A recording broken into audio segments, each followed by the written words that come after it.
the world is on edge after NATO invoked Article 4 this morning. Poland Prime Minister Donald Tusk asked NATO to invoke Article 4 after Poland fired shots at Russian drones, entered its airspace overnight for the first time, allegedly, but of course we can't seem to trust any of these clowns anymore. According to Tusk, the Polish military detected 19 separate violations of its airspace over 7 hours, with at least 3 and possibly 4 drones downed. And President Trump then tweeted this: "What's with Russia violating Poland's airspace with drones? Here we go." There were no casualties. Poland says it shot down a few of these alleged drones, but were they Russian? Russia's office in Warsaw said Polish authorities provided no evidence that the UAVs belonged to Russia at all, and noted that the drones actually were flown in from Ukraine. Minsk, which of course the capital Belarus, seems unclear whether these were actually controlled by Russia either. Belarus believes they were Russian, but suggests these drones may have been manipulated, i.e. electronically, by somebody else. In an age of false flags, we wouldn't be surprised by that at all. This wouldn't be the first oops from Kiev. Of course, you'll remember Ukraine accidentally bombed Poland in 2022, killing 2 people, 2 Polish farmers. At first, headlines said, "Oh, it was Russia." Only later did Polish and NATO officials confirm that it was Ukrainian air defenses. And it was fired and gone astray. We've been here before. President Biden even broke with Zelensky at the time. Biden, who was a brain-dead president of the United States, said there was no proof that Russia fired that missile. So threw him totally under the bus. So I guess why is Trump so quick to come out and just say, "Oh, this is Russia"?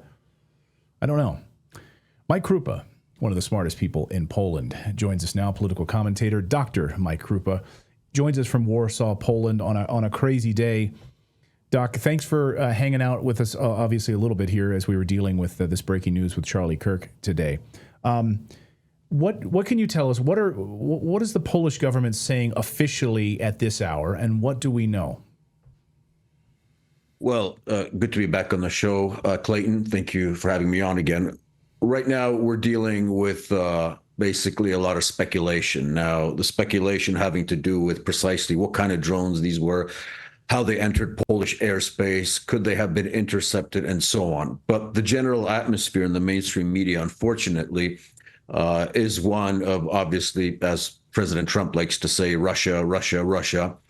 So we do have a lot of accusations going around whereby there is this motif that Russia did this intentionally, that there is no doubt about the fact that Vladimir Putin directed these drones to fly into Poland, despite the fact that many Western politicians, including NATO itself, and just this morning, the foreign minister of Lithuania said that there is no proof at this point that this was an intentional incursion by the Russian Federation. Now, it's obvious that a lot of Polish politicians, obviously, whenever they hear something associated with Russia, they don't even deem to ask these questions. It's apparently very obvious in their minds that it had to be Russia.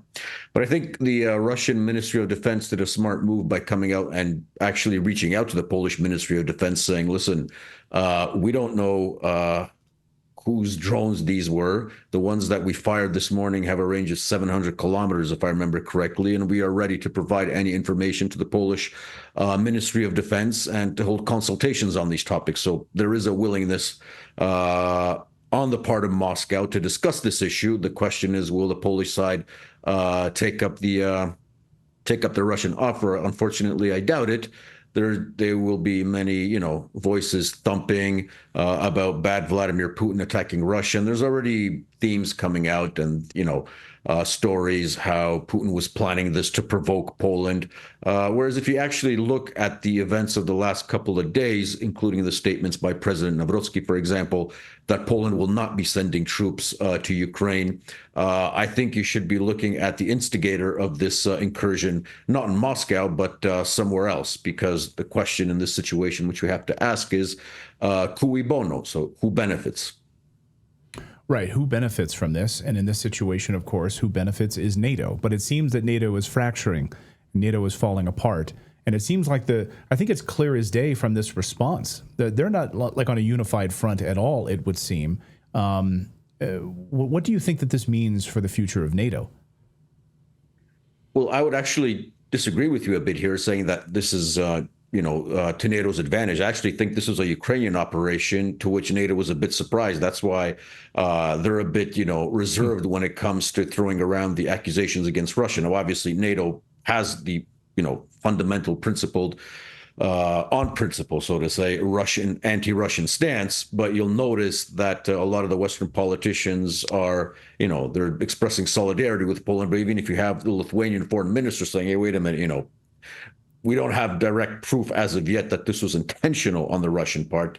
And then we have sources in NATO saying the same thing. Well, then you have to ask yourself the question, if this isn't solely a Ukrainian provocation, even without informing Brussels or Washington, which I would tend to believe that that's the case. I mean, when that missile 2 years ago fell in Poland in Przewodów, killing 2 people, that was an over provocation, right? That was something that might have been done by somebody who is not, for example, compos mentis at the wheel, so to say. But this is a more elaborate provocation, because if we're to believe reporting from the last couple of months and years, and we've seen a lot of it, that the Ukrainian electronic warfare system called Pokrova has been apparently redirecting Russian drones by spoofing their GPS signals to, redirect them in different locations. And apparently they've also been directed towards Belarus. There was a report out in Euronews in 2024 about this, how the Ukrainians are actually having a lot of success in redirecting these Russian drones. You have to ask yourself the question, I mean, haven't we seen the script somewhere before? So I think the desperation on the part of Zelensky, his administration coming apart, the fact that a lot of his former staunch allies are moving away from him, and Poland, at least on the presidential level, is saying a lot of things that would have been deemed heretical just a few months back when the president of Poland was still Andrzej Duda, who, by the way, a couple of days ago, and you reported on this, admitted that Ukraine, and these are his words, the Ukrainians are trying to bring in as many countries as possible into the war along with them. And he said that, that missile fired 2 years ago into Poland was an element of that operation. So you have the former president of Poland actually saying that the Ukrainians were dragging other countries into the war. And why should we believe that all of a sudden this has stopped when the situation in Kiev and the situation around Zelensky is more dire? I mean, it's so obvious. And the spin right now that, Putin ordered this and that this was an intentional Russian attack. I mean, maybe, but, I always go with the words of Denzel Washington in the movie Training Day. Says it's not what you know, it's what you can prove. And as of right now, I don't see any proof that the Russians did this, but I see a lot of circumstantial evidence pointing to Kiev. So, what would be the benefit here for Russia? I mean, there's some speculation that on the Russian side that this would be positive for them to be scoping out, sort of pinpricking NATO to find out what the air defenses look like in Poland. I mean, is there any suggestion at all that Russia is prepared to attack Poland? I haven't seen any evidence for that. If anybody has seen such evidence, please forward it to me. I'd be happy to see it.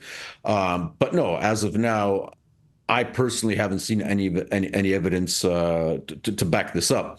Now, whether the Russians could have conducted such an operation in a pro-bank style, as I said, who knows? Maybe. But, the onus is on the countries that are making the accusations that Russia intentionally attacked Poland. I mean, that's a fairly huge accusation. I mean, that's an accusation that could start a war potentially, right? I mean, we saw yesterday what happened when Israel attacked Doha. Everybody came out, and the other reactions were along the lines of, this is breaking international law. This could be a case of some retaliatory action on the part of the Arab nations, and Qatar specifically, against Israel. So if we're going in that direction, what specific retaliation are we trying to force on Poland to make against Russia, for example, right?